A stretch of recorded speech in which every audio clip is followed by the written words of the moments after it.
감사하고요. 오늘 설교 두 편을 하게 되는데요. 한 편은 이 십계명 설교, 다른 한 편은 성찬식. 원래 성찬식은 성찬식 할 때마다 성찬에 관한 말씀과 성경을 읽도록 되어 있습니다. 그래서 왜 성찬식 때마다 똑같은 성경을 읽나? 그리고 설교를 하나 이런 생각이 있을 분이 있는데 그렇게 알아주시고요. 이 설교가 두 편이기 때문에 오늘은 주보에 설교를 올려놨는데 메시지대로 하지 않고 생략된 부분이 있겠습니다. 시간 때문에요. 그래서 주양한 메시지를 참고하시기 바랍니다. 오늘은 십계명 중에 제5계명이고요. 이 돌판이 두 개 있는데 십계명 첫 번째 돌편은 1편부터 1계명부터 4계명 하나님과 우리에 관련된 것, 나머지 5계명부터 10계명은 사람과 사람에 관련된 계명인데 이 제5계명은 사람과 사람에 관련된 첫 번째 계명입니다. 첫 번째 계명은 중요하죠. 여러분, 살인하지 말라, 간음하지 말라. 그것보다 더 상위의 개념이 뭐라고요? 예, 감사합니다. 그게 부모를 공경하라. 이게 이렇게 중요하다는 것을 여러분 아시고 오늘 말씀 잘 들으시고 자녀된 분들은 이 말씀을 경청했으면 좋겠습니다. 내 부모를 공경하라. 이 말씀 당연한 말씀이죠. 그런데 이 당연한 말씀이 요즘은 이상스럽게 들리기도 합니다. 우리 오늘 사회를 돌아볼 때 이 말씀이 정말 사람들이 알아야 되는 말씀이다. 이것을 귀중한 말씀으로 받아들여야 된다. 이런 현상들이 사회에 나타나고 있습니다. 어떤 목사님이 송태근 목사님인데 그분의 십계명을 제가 참고하다가 이 글을 읽어봤습니다. 주일학교에서 십계명 시험을 봤다고 합니다. 그래서 십계명을 써 내려가는데 제5계명을 써라 라고 했더니 어떤 아이가 부모를 공격하라 이렇게 썼다라고 나옵니다. 공경이라는 말이 어려워가지고 공격이라는 이런 말, 우리 지금 웃었잖아요. 참 웃긴 이야기인데, 그러나 여러분 요즘 자녀들이 부모를 공경하지 않고 공격하는 그런 자녀들이 있는 것을 볼 수 있지 않습니까? 또 내 부모를 공경하라 이 단어를 싫어하는 자녀들도 있고 부담스러워하는 자녀들도 있습니다. 그러므로 여러분, 내 부모를 공경하라 이것은 우리 자녀들이 다시 한번 꼭 우리가 기억해야 되고, 기독교에서는 하나님에게는 이 단어를, 이 사실을 얼마나 중요시 여기는가, 그것을 여러분 마음속에 담기를 바랍니다. 왜 부모를 공경하라는 계명이 인간과 인간관계의 계율 중에 제일 먼저 나왔을까요? 왜 부모를 공경하라는 계명이 인간 사이에 가장 기본적인 도덕이요 윤리의 말씀이라고 할까요? 그 이유는 간단합니다. 부모와 자식 간의 관계가 모든 인간관계의 기본이기 때문입니다. 가정은 모든 인간관계를 이루는 가장 기초적인 사회 아닙니까? 가정은 모여서 사회가 이루어지고 국가가 이루어지기 때문에 가정은 마치 몸 안에 있는 세포와 같다라고 말씀을 드릴 수 있습니다. 그러나 여러분, 이 가정 안에도 여러 관계가 있습니다. 부부 관계, 부모와 자식과의 관계, 형제 관계. 그런데 여러분, 부모와 자식 간의 관계, 이것은 전부 모든 사람에게 있는 관계입니다. 그러나 부부 관계는 결혼하지 않는 사람은 이 부부가 없기 때문에, 또 요즘은 자식을 안 낳는 그런 이제 이 부부도 있고, 그래서 그 자식과의 관계가 없는 부모도 있고요. 그 다음에 형제들도 자식 하나만 낳고 끝나는 경우가 많기 때문에 형제 관계, 자매 관계가 없는 경우가 있습니다. 그러나 여러분, 우리가 존재하는 내가 부모와의 관계가 없는 그런 존재는 아무도 없습니다. 왜냐하면 우리는 그런 과정을 통해서 이 땅에 태어났기 때문입니다. 이 세상에 태어난 사람 중에 부모와 관계가 없는 사람은 한 사람도 없습니다. 부모와 관계가 좋든 나쁘든, 부모와 오래 관계가 있던 없던 부모와의 관계는 다 있습니다. 그러므로 부모와의 관계는 모든 인간관계에 반드시 존재하며 모든 관계에 반드시 기초적인 관계이다. 우리는 이렇게 알 수 있습니다.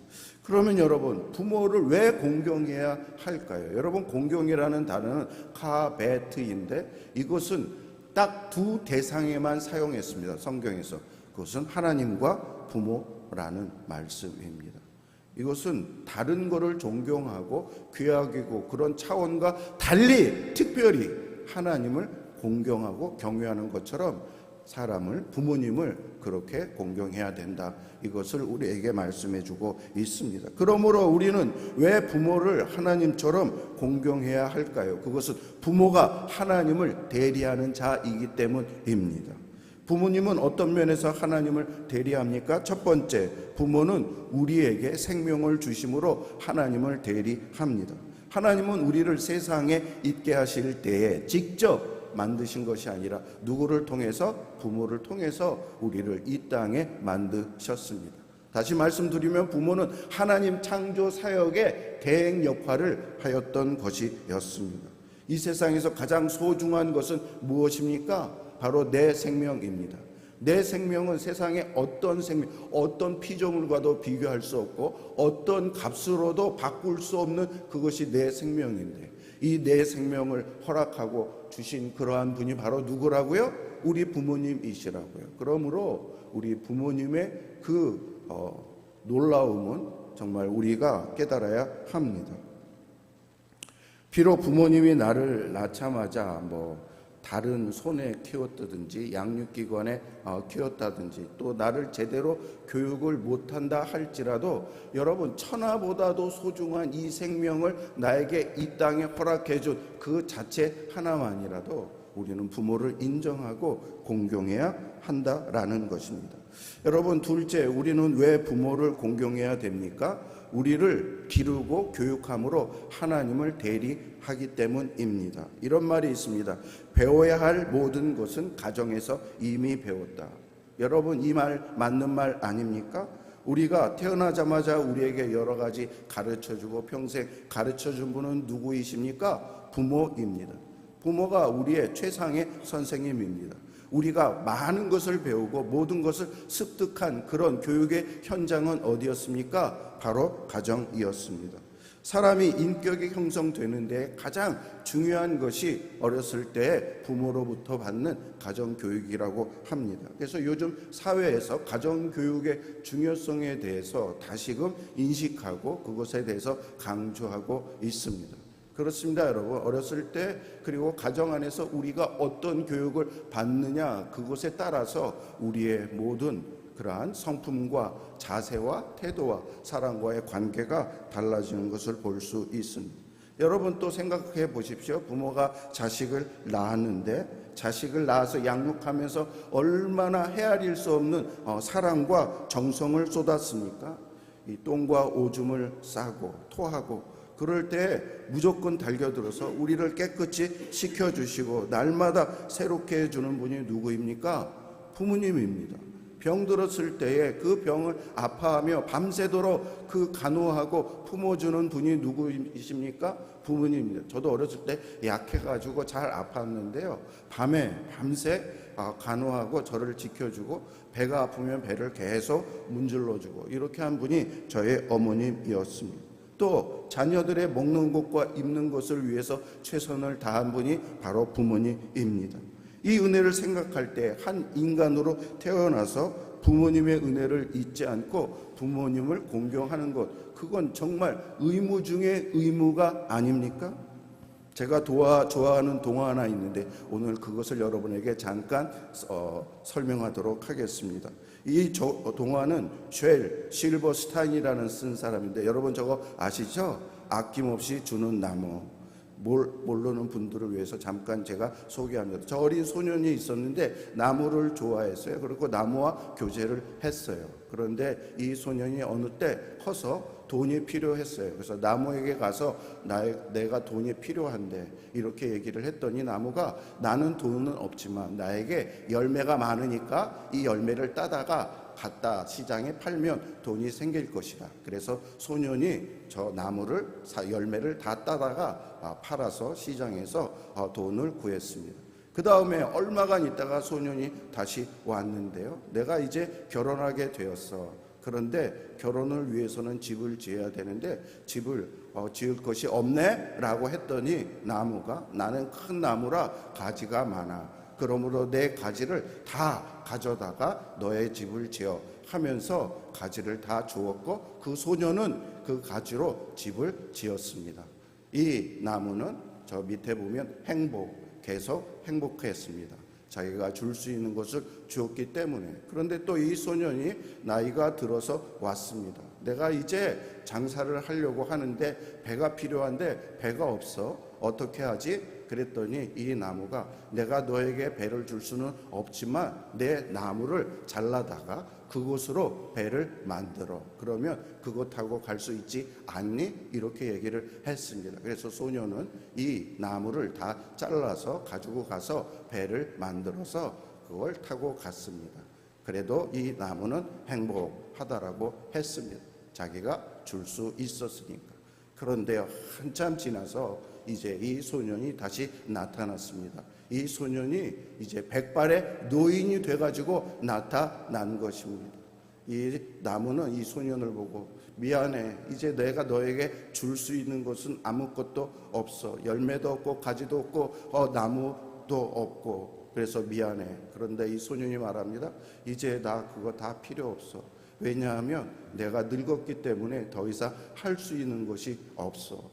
나에게 필요한 것은 편안히 앉아서 안식할 수 있는 그 의자 하나가 필요해. 그랬더니 이 나무가 기뻐하는 것입니다.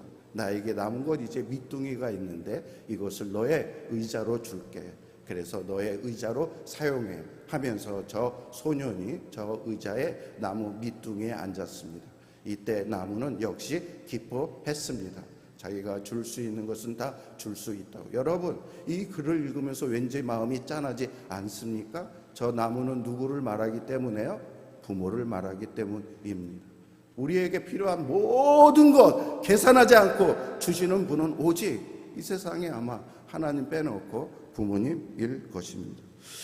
옛말에 자식은 부모를 잡아먹고 산다 이런 말이 있지 않습니까? 살모사라는 그 뱀이 있는데 그 이름을 가진 것은 이 새끼가 이 어미의 배를 찢고 나오기 때문에 이름이 이제 죽일 살 어미모 이렇게 해서 그 이름을 갖게 되었다라고 합니다. 그러나 여러분, 어미 몸에 피 묻히지 않고 태어난 자식이 어디 있습니까? 의사들은요, 태아를 일종의 암의 특징을 가지고 있다라고 말을 합니다.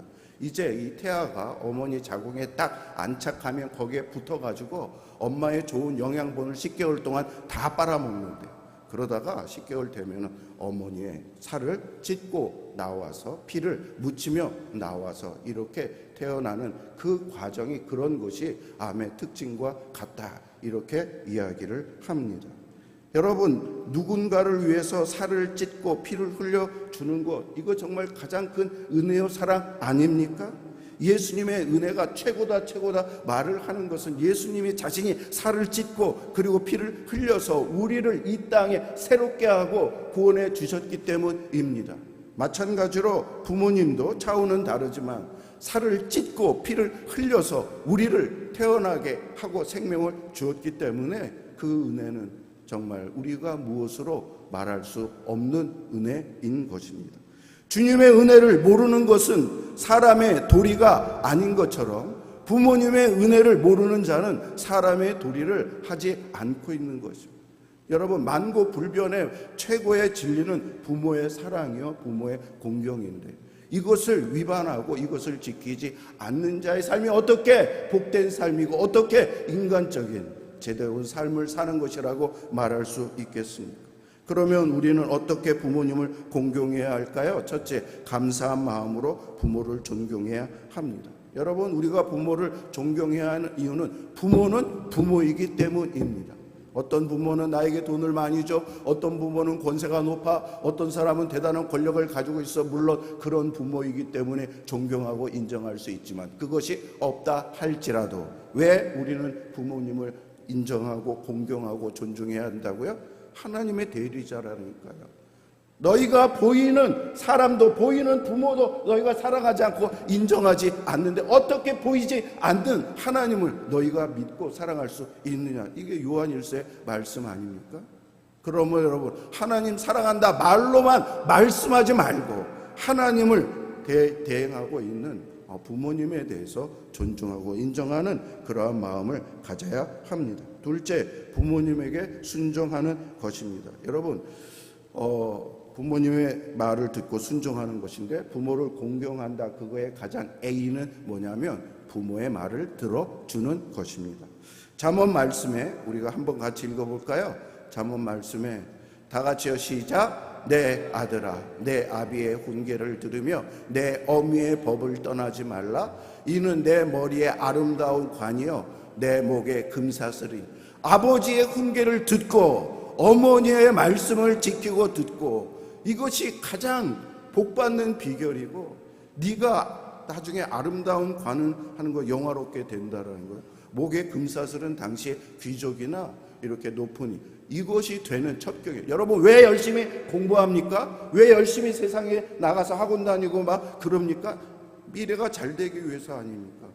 정말 뭔가 의미 있는 삶. 그런데 그것도 좋지만 하나님께서 보장해준 학원 다니면 너 잘 되게 해줄게, 공부 열심히 하면 너 잘 돼, 이런 말은 없고 부모를 공경하고 부모를 사랑하고 이렇게 할 때 나는 너의 삶을 보장해 줄게, 복 줄게. 오늘도 말씀에 보면 내 부모를 공경하라. 그리하면 내가 뭐가 된다? 이 땅에서 장수한다라는 거예요. 하나님께서 복 주어서 잘 살게 해 주신다라는 말씀입니다. 여러분, 이런 계명을 지키면 잘 되게 된다라고 서술어까지 쓴 그 계명은 십계명 제2계명, 여호와를 잘 섬기고 여호와를 망령되게 하지 않고 그러면 자식의 천대까지 복을 준다, 이런 말씀과 함께 부모를 우리가 부모 되게 하면 하나님께서 이러한 복을 주신다라고 말씀을 했습니다. 반대로 잠언 30장 17절에는 부모를 조롱하고 그리고 순종하기 싫어하는 자는 새의 먹이가 되고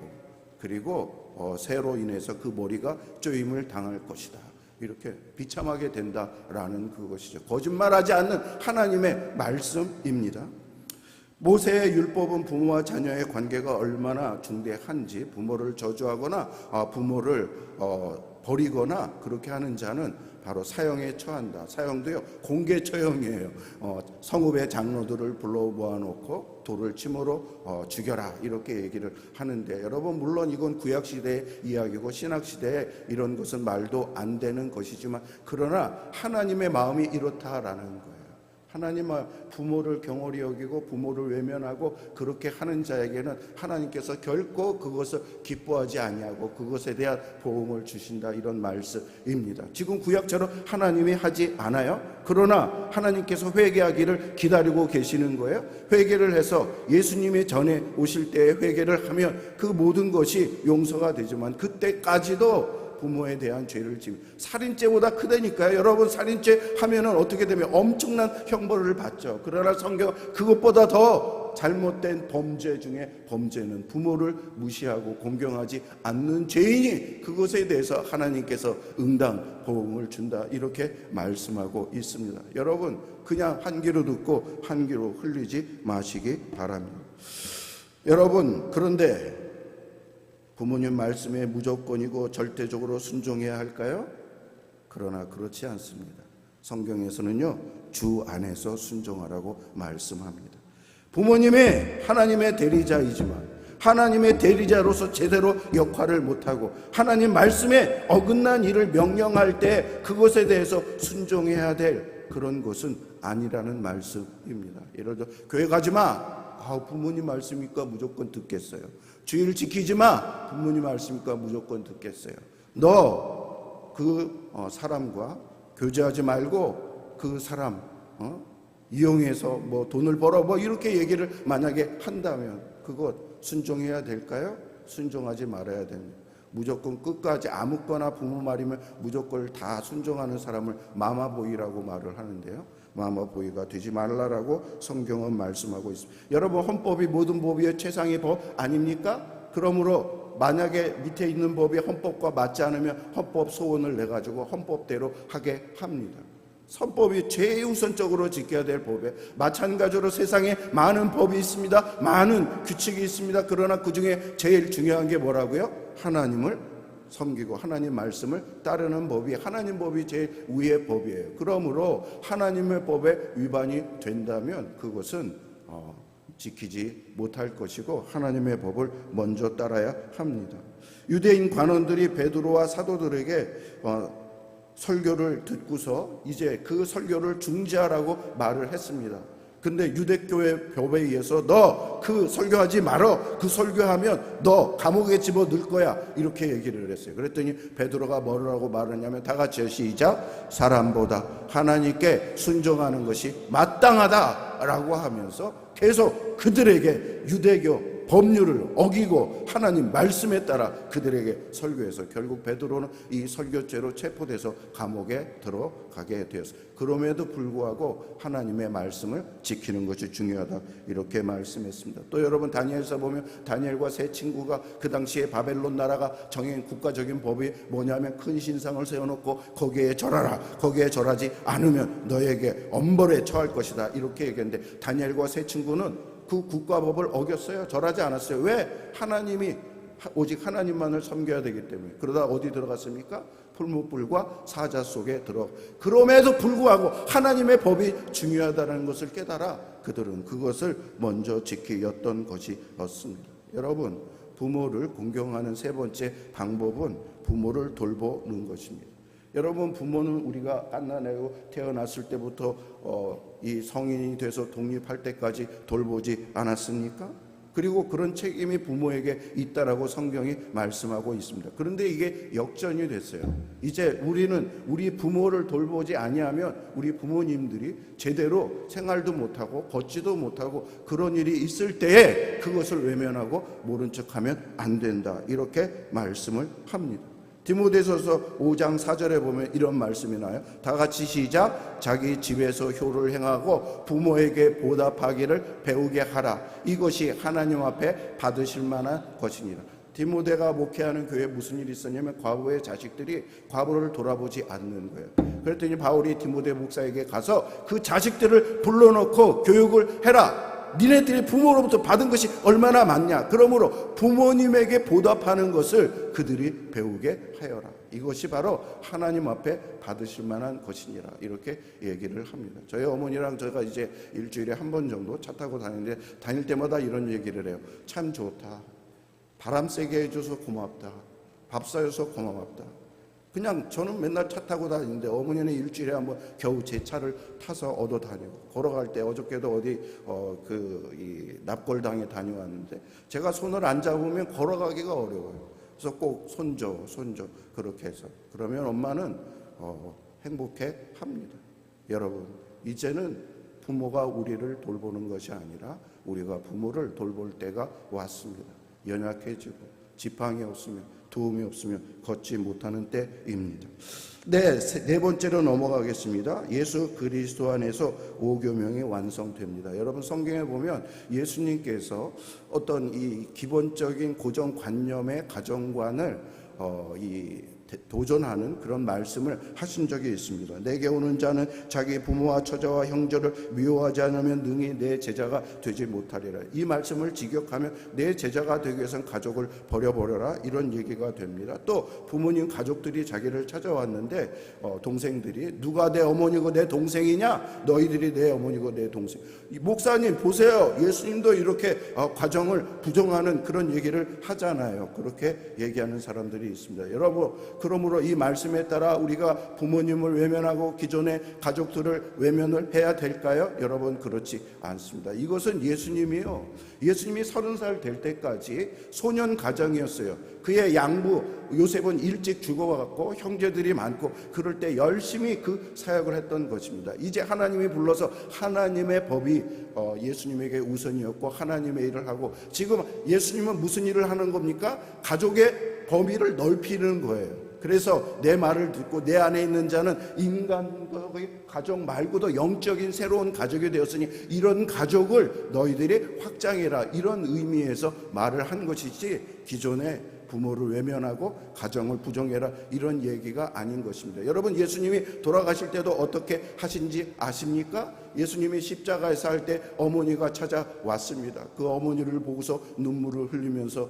여자여 보소서 아들이니다. 여자라는 것은 비어가 아닙니다. 당시에 귀부인, 자기가 그리스도고 어머니가 한 성도로서 있기 때문에 그렇게 얘기를 하고, 그리고 요한에게 뭐라고 말해요? 요한아, 네 어머니다. 네가 갖다 모셔라. 여러분, 요한이 예수님의 친형제입니까? 아닙니다. 그런데 그는 이미 예수님 안에서 가족이 됐던 거예요. 예수님의 가족. 그래서 요한아, 너의 어머니, 영적 어머니 마리아를 모셔라. 여러분, 그래서 정말로 그 후에 요한이 죽을 때까지 마리아를 모셨지 그의 친동생 유다나 야고보가 그를 모시지 않았습니다. 예수님께서 뭐를 이루신 거예요? 육친의 가족과 영적인 가족, 육친의 가족 공경과 그리고 제자도를 함께 이룬 일을 그렇게 한 것입니다. 그러므로 여기서 우리가 알아야 할 것은, 이제 여러분 부모를 잘 공경하되 그것을 확장하여서 우리 가운데 있는 어르신들, 우리 가운데 있는 가족, 이것이 주님께서 나에게 허락해 주신 패밀리다 이렇게 생각하고 그들을 공경하고 사랑해야 된다라는 말씀입니다. 아멘요? 예. 우리 교회 보십시오. 우리 교회 어르신들 있잖아요. 금 목사님 갑자기 혼자 되셔서, 요즘은 감사한 것은 일주일에 한 번 우리 교인들이 돌아가면서 우리 목사님과 같이 식사를 하고 그렇게 하시는데 감사합니다. 그렇게 해야 돼. 우리 가운데 있는 어르신들, 그들을 존중하고 교회 안에서 부모처럼 대접하고, 바로 이것이 부모를 공경하고 공경하는 자에게 주시는 하나님의 복이 되는 것입니다. 성도 여러분, 주 안에서 중요한 말씀입니다. 주 안에서 공경하라. 여러분, 이거 다시 또 무슨 말이냐면, 주님 은혜 안에서만, 사랑 안에서만 부모님을 제대로 공경할 수 있다라는 거예요. 여러분, 부모를 공경하라는 말을 하지 않는 그 도덕 없습니다. 그 종교 없습니다. 전부 다. 그런데 세상적인 가치관과 세상적인 힘과 내 힘으로 부모를 공경하려고 할 때 그게 잘 안 돼요.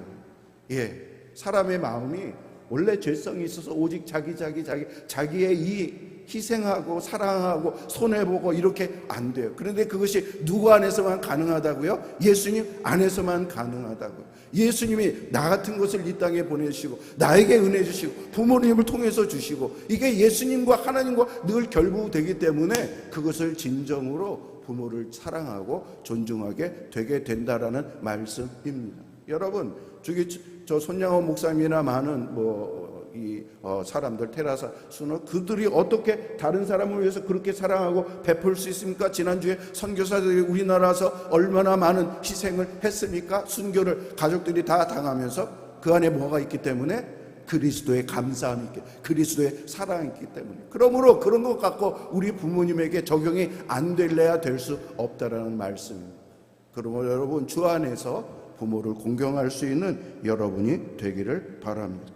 여러분, 하나님의 소원, 하나님은 부모도 하나님의 자녀예요. 자녀도 하나님의 자녀예요. 모든 사람 자녀잖아요. 부모가 자녀에게 갖고 있는 소원이 뭐냐면, 자녀가 행복한 거예요. 행복한 거.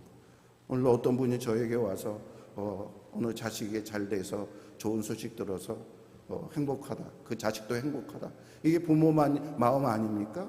그런데 여러분, 우리 부모님의 마음도 우리에게 갖고 있는 마음이 뭡니까? 자식이 행복한 거, 자식이 복된 거, 행복한 거, 이런 마음인 것입니다. 여러분, 그런 마음을 갖고 기도하고 우리를 바라보는 부모님에게 어떻게 외면하고 모른 척하고 불순종할 수 있단 말입니까?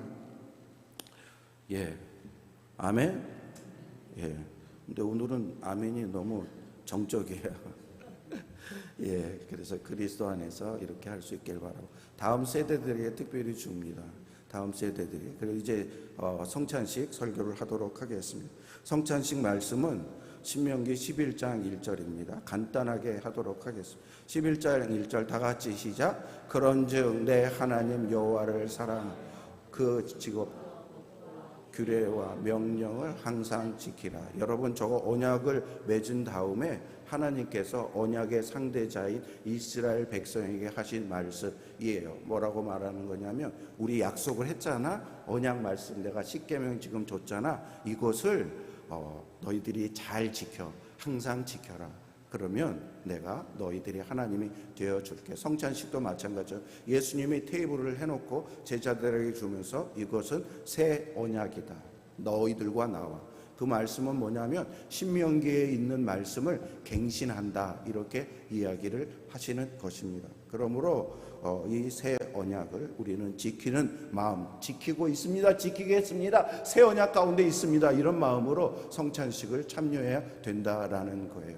우리가 성찬식 하면서 세 가지를 기억합시다. 첫째, 새 언약은 하나님의 사랑 안에서 시작되었습니다. 여러분, 이 언약 체결이 어떻게 됐냐면, 언약은요, 계약은 상대방과 비등할 때의 계약이 이루어져요. 주고받는 것이 이루어질 때 이루어져요. 결혼도 비슷한 사람끼리 하지 않습니까? 그런데 여러분, 이 하나님의 언약, 계약은요, 특이해요. 왜냐하면 하나님과 우리는 절대 계약의 당사자가 될 수 없는 너무나 큰 차이인 거예요. 왜? 우리는 너무나 부족하잖아요. 너무나 문제가 많아요. 죄인 중에 죄인이잖아요. 사람들과 어떤 관계를 맺을 때도 내 부족함 때문에 사람들이 나랑 교제하지 않고 계약을 해주지 않으려고 하는데, 하나님께서는 우리와 언약을 맺어주셨어요. 무엇 때문에? 하나님의 사랑 때문에. 너 조건을 안 따져. 너 스펙 하나도 없고 가문 하나도 없고 죄만 있고 그러더라도 나는 너를 사랑하고 너의 아버지가 되어줄게. 이렇게 말씀하는 것이 새 언약이요, 성찬식인 것입니다. 그러므로 여러분, 우리가 성찬의 떡과 포도주를 먹을 때마다 하나님이 나를 예수 그리스도의 피와 이 살의 찢기심으로 인해서 무조건 받아주신다고 했지, 감사해야지. 그리고 나는 하나님의 사랑을 받은 자야, 하나님의 사랑을 받은 자야, 이러한 마음을 우리는 가져야 됩니다. 둘째, 새 언약은 우리를 거룩한 백성으로 부르신 것입니다. 하나님이요, 우리를 용서하고 받아줬는데, 그런데 그걸로 끝난 게 아니라 우리에게 새로운 신분을 줬어요. 어떤 신분을 줬어요? 하나님의 자녀가 되는 신분. 입양을 시켜줬는데요, 그냥 입양해서 너 우리 집에서 종노시라 해, 너 새끼 밥이나 먹어, 이런 일 옛날에 많이 있었잖아요. 근데 그게 아니라 너는 나의 바로 아들이야, 귀야. 이제 너에게 새로운 옷을 입히고 목욕을 하고 큰 잔치를 할게. 누가복음 15장에 나와 있는 탕자의 비유가 바로 하나님이 우리를 부르시는 그러한 마음인 것입니다. 아버지를 부를 수도 없는 우리인데 우리를 불러주셔서 용서해 주시고, 거기다가 우리에게 하나님의 아들 된 새로운 의로운 가운을 입혀주시고, 너는 내 아들이다, 내가 너에게 아들의 신분을 주고 너를 바로 귀한 존재로 만들어 주시겠다. 이걸로 확인하라고 하는 의식이 뭐라고요? 성찬식이라는 거예요.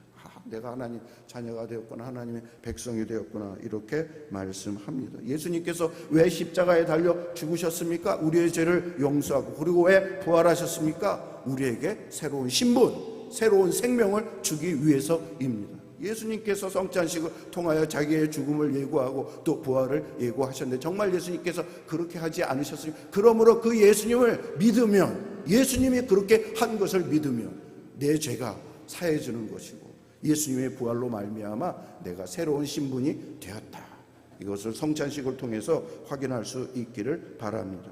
그리고 세 번째는요, 우리에게 감사의 삶을 살게 합니다. 성찬식 다 같이요, 시작. 내 영혼아 여호와를 송축하라, 내 속에 있는 것들아 다 그 성호를 송축하라. 송축하라를 몇 번 말해요? 103편 1절만 써서 그렇지 103편 그리고 시편에 보면 여호와를 찬양하라, 송축하라 얼마나 많이 나왔는지. 왜요? 이 주신 은혜에 감사해서 내가 할 수 있는 것은 하나님께 예배와 찬양밖에 없는 거예요. 감사.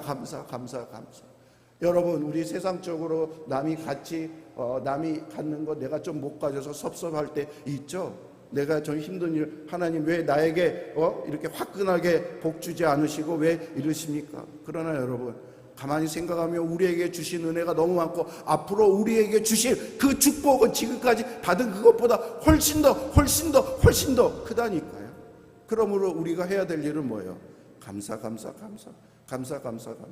시인은, 다윗은 이것을 알았기 때문에 그래요. 성찬식을 참여하면서 하나님 나에게 주신 은혜, 우리 가정에게 주신 은혜, 우리 나라에게 주신 은혜, 우리 교회에게 주신 은혜, 이것을 깨달아서 감사합니다.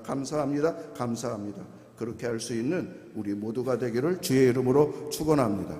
아멘.